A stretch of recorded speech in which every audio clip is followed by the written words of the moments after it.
A happy May long weekend to you today, RockPointe. It's amazing to me to think that for the first time since Jamie and I moved to Calgary 6 years ago, we have a beautiful May long weekend on the go. Spring has sprung, life is good, and I'm thankful to God for the world He created for us to enjoy. I'm also thankful to Him for the community called RockPointe to which I belong, where I get to lead.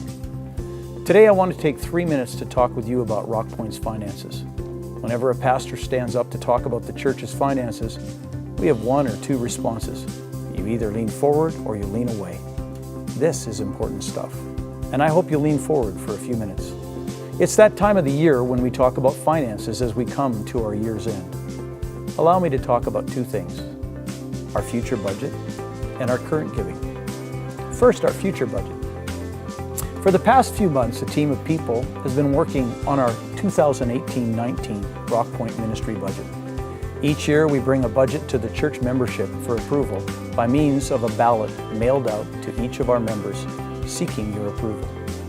Prepared by our management team, approved by our elders, and passed by our finance team, we've got our budget for the year ahead ready to go. As always, it took some work to balance this year's budget, but by sharpening the pencils and working with ministry leaders, our administration was able to put together a balanced budget for the year ahead that we believe will allow us to serve God, His people, and our world from neighborhoods to nations well. Now, just a word about this year's giving. At this point in our giving year, we're in need of about $502,000 for our ministry fund, about $98,000 for our missions fund, $37,000 for our compassion fund, and $4,000 for our development fund. That's a lot of money.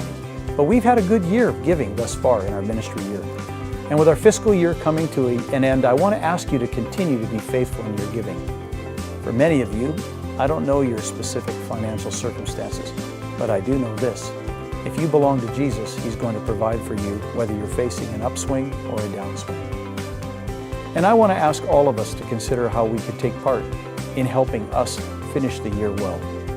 Our fiscal year ends on June 30th. We have 6 weekends of giving to go before we end the year, and our leadership would like to end the year strong.